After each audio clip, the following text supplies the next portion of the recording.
and a speaker, and I really love working with people and getting to know people and sharing ideas.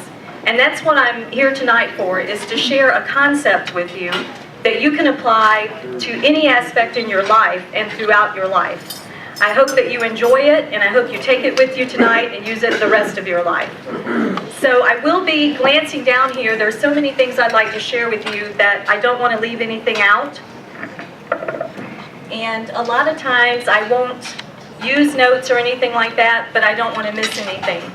So the first thing I have to say is, do you like this hat? Yeah. Okay, well, I would like one of you to wear it. So who is going to be brave and wear it? I think we have a volunteer already. Put it on his head. You are going to be the lemonade lady in our midst while I do this presentation. Thank you, husband. Yay. It's beautiful on you. Should be sitting in a swing. Outside. Well, one of the things I'd like to share with you is that I have a daughter who's 27. She moved up and out to Phoenix, Arizona. I do write poetry on the side. I write books and things like that. And I enjoy time with my husband. I am happily married now. My marriage is all the things I dreamed it could be at last. We've been married for 2 years, and I am really enjoying all 2 years of it. So check back with me in 10 years. Hopefully I'll still be saying that. I'd also like to share with you that I live in St. Charles, Missouri. And I wanted you to just kind of know a little bit about me, all the great things that are going in my life. Like I said, I do work for MasterCard, and I am the senior business assistant there. And our department started out, I was the 14th hire, and we are now up to 80. We're a brand new department and growing, so that's going very well. And there are really a lot of exciting things going on. And so I have a lot of things to be happy about in my life, and you wouldn't guess it to look at me, but if I'm going to stand up here and tell you how to deal with the challenges in life and the lemons that hit, then I need to be qualified to do that, right? I have to have faced a few.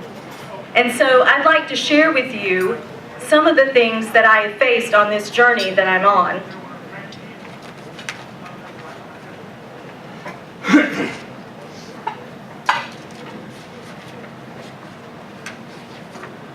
A little bit more about the childhood that I had. I am the oldest of 4 children, and I was born in the Raleigh-Durham area.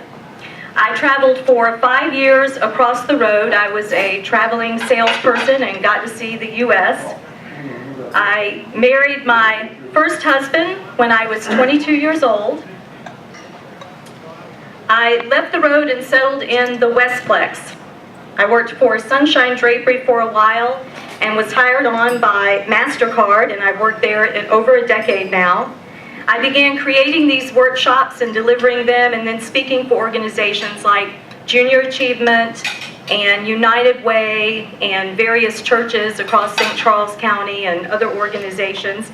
And then I began publishing poetry and writing, and that's about the time that my daughter got big enough to move up and move away and move out to Phoenix.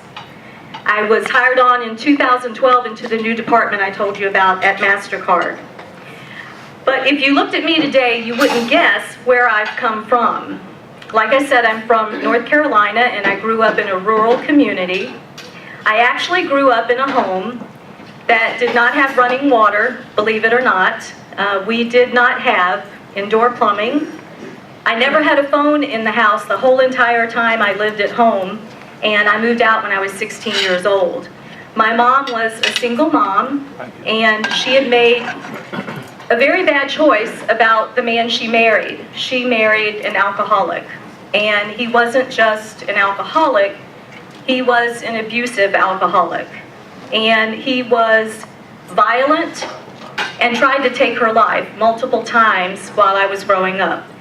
There was an event where he tried to kill her with a knife. There was another event where he actually shot at her, and this is on record. The bullet grazed her head. She did have to go to the hospital that evening, but she survived. And this continued on for years. Until one evening, when I was about 9 years old, we were in the home that we had lived in out in the country, and my stepfather had gone off with a drinking buddy, and they had gotten drunk. And they both came back, and an argument ensued. And his drinking buddy pulled a knife on him. My stepfather ran in the house and got his rifle and came back out, and the next thing I know, my mom was ushering us out of the yard as quickly as she could to go down the road to the neighbor's house. And I had my brother's hand, and my sister was on my right, and we were going down the driveway, and I heard a shot ring out. I didn't learn until the next day that his drinking buddy had been taken off to the hospital and had died at 3 a.m. So my stepfather went away to prison, and actually that was a huge relief, because it's a terrible thing to know that after you close the doors at night, the worst enemy might be inside the house with you. And alcohol had turned him into someone who was very violent and unpredictable, and it was very, very hard to sleep at night. So once I got away, I actually took a job when I was 18 years old, and I traveled across the country as a traveling salesperson. And I learned a lot about people. I saw all different kinds of people across the country, in New York City and California and everywhere in between. And it really allowed me to leave all of that behind. But the one thing I haven't told you yet is my real father. My real father lived about 20 minutes away the entire time I was growing up, and I did not know him because there had been a rift between him and my mom. And the last time I had seen him, I was 2 years old, and they had a major blow up, and he basically denied that I was his and walked out of my life. And I never saw him again until the year 2001, when my mom called and said, "Nancy, James has passed away." You see, I had been trying to reconnect with him, but it never really happened, and then I got the news that he had passed away. So the first time I saw him in my adult life was at the funeral. I will tell you more about that later, because the whole reason I'm here tonight is because I co-authored this book, Life at the Lemonade Stand. And it really is about taking a circumstance like that, which sounds like there's nothing positive in it, and turning it into something good. And I have an amazing story about that, so just kind of hold on to that. When I was 22 years old, I married my first husband. I think in the back of my mind, I didn't want to go back home because I was afraid of what was waiting there. And I was out on the road, and I had met a man, and the only template that I had to find someone that would be a good person would be anything except like my stepfather. So I chose someone, and it turns out he was very violent. I don't know how I could do that. I saw no signs of it really. If I did, perhaps I just ignored them because they weren't as bad as what I had seen growing up.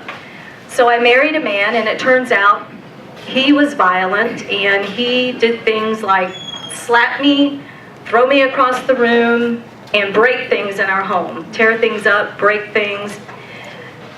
We were expecting a child, and after she was born and he started doing these things with her in the room, I decided that was the breaking point.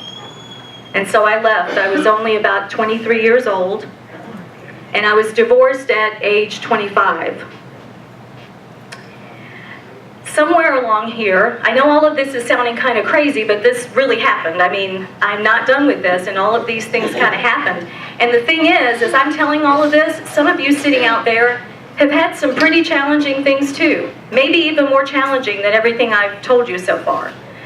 I had a brother, and he wanted to come out and visit me. I was out here in Missouri by then, and he wanted to come out and visit me, and he was 21 years old. So he had made plans to do that. I spoke to him on a Wednesday, and that's the last time I spoke to him. And on Saturday morning of that week, my mom called and said, "Nancy, Tommy's gone." My 21-year-old brother had gone to a party and had drank so much that he had alcohol poisoning. And he passed out, and The apartment where they were having this wild party at already had all the lights turned off because the individual was moving the next day and had already shut everything down. They didn't discover him till about 3 hours later, and it was too late. And so my 21-year-old brother, on his way out to visit me here in Missouri, died of alcohol poisoning. I did not get married again for a long time after the divorce. I was definitely gun shy and afraid of men, and I thought that I must have really bad judgment, and I didn't want to try it again. But then I met someone, and I guess some part of me was looking for a father figure, someone that had never been in my life. And so I met a man who was 19 years older than me, and he showered me with gifts. And he seemed to be all the things I had been looking for. He was kind and considerate and thoughtful, and he showered me with gifts and basically swept me off my feet. So I was 39 when I married again, and I thought we were going to have a wonderful life together. We had a home picked out. It was the nicest home that I had ever seen. And I began to see something was wrong on our honeymoon when I took too long to take a photograph. I was excited. We were in Hawaii. I wanted to take a beautiful photograph, and he got angry because I took too long to take a photograph. When we returned from our honeymoon, that was only the beginning. And through a very, very long period of time, I discovered that he had bipolar disorder, manic depressive bipolar. He could go through an anger episode at the drop of a hat, and it didn't have to be rational. It could be completely irrational. And he tore up things in our home and put his fist through our bedroom door and broke things, threw things, took a knife one night and tore up the paintings that we had gotten when we were engaged. He took a knife and ripped them to pieces in front of me, and took the stuffed animals and took a knife and tore up those and ripped those up in front of me. I knew I was in serious trouble, and I also didn't understand how this could happen again. I mean, I am fairly intelligent, probably at least average intelligent. How could I have done this again, and how could it be happening again to me?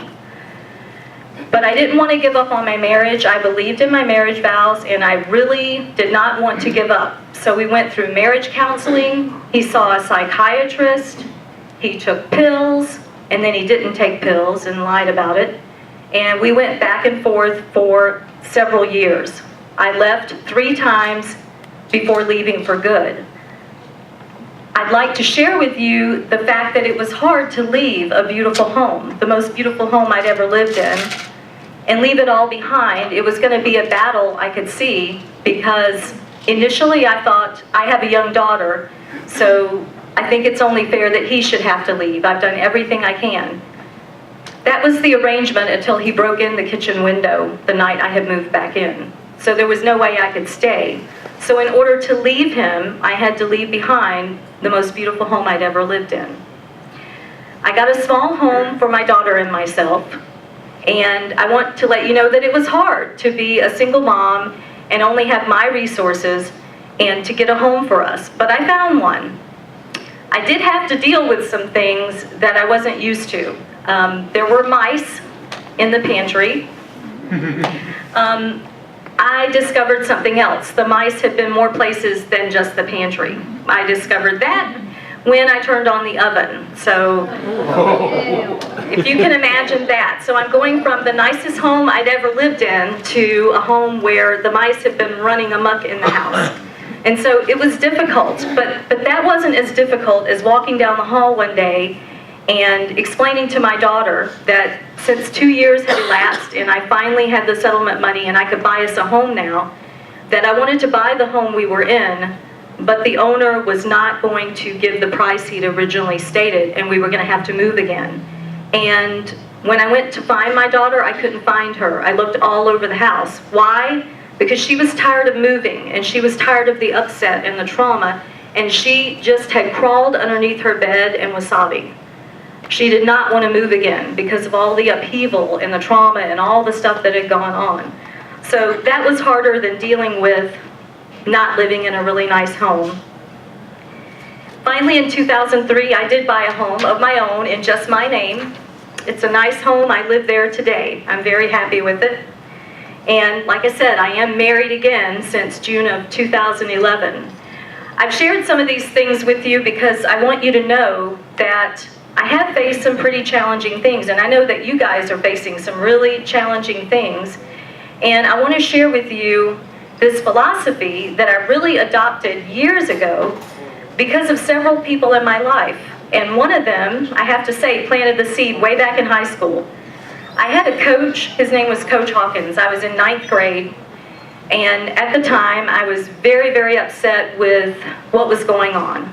My stepfather was in prison because they did convict him, by the way, of manslaughter, 3rd-degree manslaughter. We were living in a home, and it's not so bad that we didn't have running water, and we didn't have plumbing, and things were kind of rough. But my mom was making a mistake again.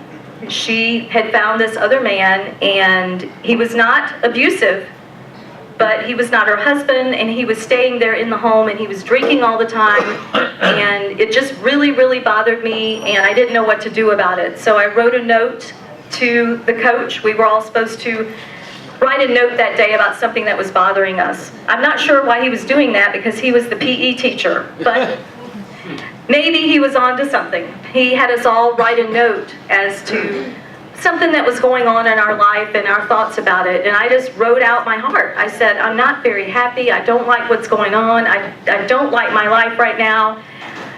And I just kind of shared what was on my heart. And the note he gave me back was very profound. But I didn't like it at first. He said, Nancy, only you are responsible for your happiness. I didn't like that answer. I'm like, no, my mom is supposed to provide a safe home, and she's supposed to provide what I need, and it's not my responsibility. You know, I'm just in 9th grade. And I really, at first, I thought, that's kind of not the answer I wanted. You know, I wanted sympathy. I wanted someone to tell me that, you know, you're right. Your mom should do things differently. I wish I could help. Let me see if there's something I can do. But he laid the responsibility for it squarely on me. And it took a while, and it probably didn't grow fully until several years later. Quite a bit of time had elapsed.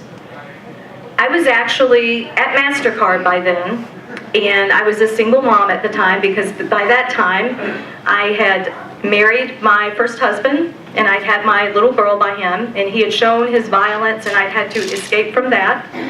And I was at MasterCard, and I was working, and I was flipping through a magazine, and there was a little picture down at the bottom of the page, and it was very strange. It was a lady with kind of mousy brown hair, just kind of ordinary looking, and she was holding up a pitcher of lemonade, and she was completely surrounded by lemons. And there's no caption. And I thought, well, this is kind of silly. Where's the tagline? Where's the punchline? You know, what does this mean?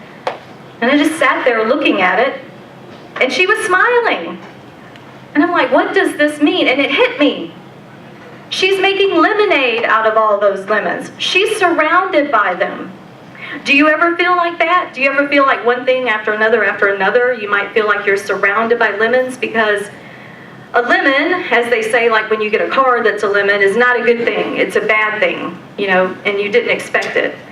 Well, that's what she was doing. She had all those lemons around her, and she was making lemonade out of them, and it hit me. I really got it. That old metaphor that we've heard 1,000 times. When life gives you lemonade, you know, when life gives you lemons, make lemonade. That's what she was doing. And so those two people, even though they were years apart in my life, it started to really come together, and I realized that Coach Hawkins was right. It is up to me. If I depend on circumstances and if I depend on other people for my happiness, I'm going to be disappointed a lot, and sometimes I'm going to be flat out miserable. So maybe it really is up to me. And it really started to change my outlook. And then in 2005, the original edition of this book was published between myself and my good friend Diana Weiss. We originally published it in 2005 after we had really thought about the whole idea.